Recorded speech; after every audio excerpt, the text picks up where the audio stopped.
Allahu Akbar, Allahu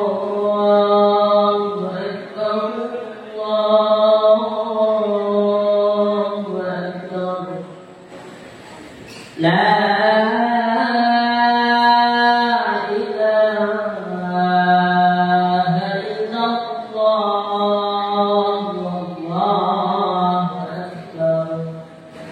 Allahu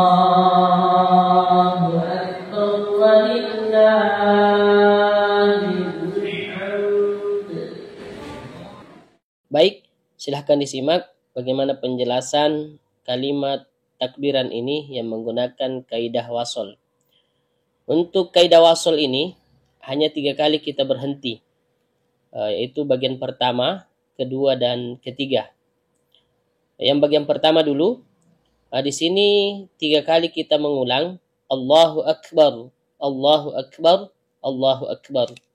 Namun ketika kita menggunakan kaidah wasol, untuk lafaz Allah atau lafzul jalalah hanya 1 kali kita membunyikan A, yaitu Allahu di Allahu yang pertama atau lafzul jalalah yang pertama.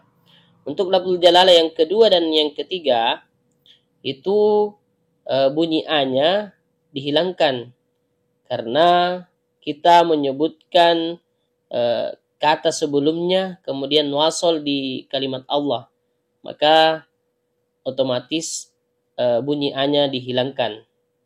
Jadi hanya 1 A yang terbaca, yaitu A yang pertama. Kenapa? Karena hamzah wasol itu dia tidak bisa terbaca ketika melanjutkan bacaan. Nanti terbaca A-nya Allahu ketika kita memulai bacaan. Kemudian ada 3 huruf ro. Nah, ini juga ketiga huruf ro ini, untuk ro yang pertama dan yang kedua itu tidak boleh kita matikan ro-nya. Maka kita harus bunyikan sesuai dengan harokat yang ada pada ro itu sendiri, yaitu harokat dhammah. Maka dibaca rullah, ya, seperti itu. Nanti sampai pada ro yang ketiga itu yang kemudian disukunkan karena kita sudah berhenti di bagian ro yang ketiga. Maka cara bacanya adalah Allahu Akbar, Allahu Akbar, Allahu Akbar. Jadi seperti itu cara bacanya. Tidak boleh kita baca Allahu Akbar, Allahu Akbar, Allahu Akbar. Ini juga tidak boleh kita baca Allahu Akbar, Allahu Akbar, Allahu Akbar. Maka yang cocok yang pertama tadi, Allahu Akbar, Allahu Akbar, Allahu Akbar. Nah, ini untuk bacaan yang pertama. Kita lanjut ke bacaan yang kedua. La ilaha illallah wallahu akbar. Nah, di sini ada 2 lafzul jalalah yang berdekatan, kemudian ada 1 ro. Untuk lafzul jalalah yang pertama, illallahu. Tidak mungkin kita membaca illa Allahu.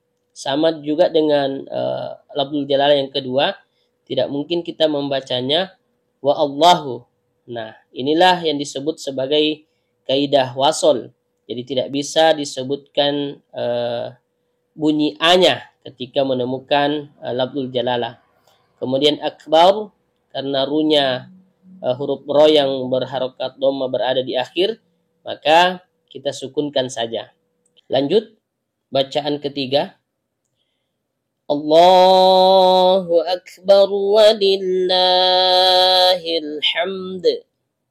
Nah, di sini terdapat lafzul jalalah. Kemudian terdapat juga bacaan ru. Nah, di sini karena lafzul jalalahnya di awal, maka otomatis terbaca A-nya. Allahu. Kemudian ru-nya itu karena berbaris dhammah, maka tidak boleh disukunkan lagi. Sebagaimana yang pertama tadi, Allahu Akbar wah. Jadi dibaca ru kemudian masuk ke wa-nya. Jadi jangan disukunkan huruf ro-nya.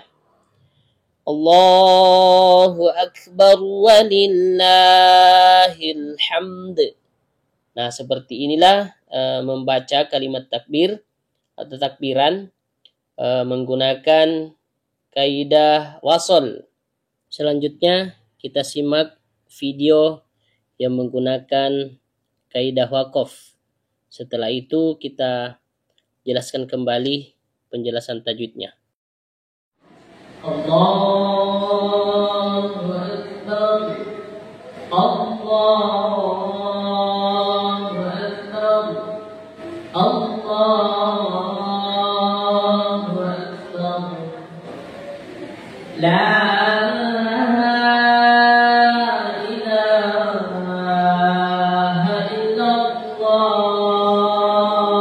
Allahu Akbar. Allahu Akbar walillahil hamd. Baik, kita jelaskan kembali kalimat takbiran yang menggunakan kaidah waqaf. Nah, kita lihat perbedaannya. Kalau tadi kaidah wasl itu hanya 3 kali kita berhenti, maka untuk penjelasan kali ini untuk kaidah waqaf itu kita 5 kali berhenti.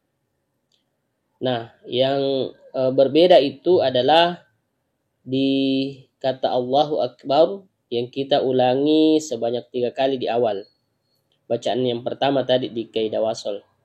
Nah, karena kita berhenti di setiap kata Allahu Akbar, maka otomatis semua kata Allahunya itu bunyi A-nya itu tetap terbaca. Karena kita memulai bacaan di setiap lafzul jalalah. Kemudian 3 ro-nya juga itu semuanya disukun. Karena kita berhenti di setiap kata akbar. Nah, ini yang menjadi perbedaan dari sebelumnya dengan kaidah wasl. Allahu Akbar. Allahu Akbar. Allahu Akbar. Untuk bacaan selanjutnya, ini sama dengan bacaan di kaidah wasl. La ilaha illallah wallahu akbar. Allahu akbar walillahil hamd. Nah, seperti inilah perbedaan membaca kalimat takbiran yang menggunakan kaidah wasl dengan kaidah waqaf. Maka sengaja saya dalam membaca takbiran itu saya menggunakan kedua-duanya. Saya selang-seling. Selanjutnya, informasi bagi teman-teman yang ingin mempelajari kaidah-kaidah ilmu tajwid. Alhamdulillah kami memiliki metode yang insya Allah memudahkan teman-teman dalam menguasai kaidah-kaidah ilmu tajwid. Insya Allah hanya 2 hari kita belajar, teman-teman sudah bisa menguasai makharijul huruf, ilmu tajwid dasar, dan juga sampai pada pembahasan gharibul Quran. Sekian dari kami. Untuk informasi selanjutnya silahkan cek deskripsi. Assalamualaikum warahmatullahi wabarakatuh.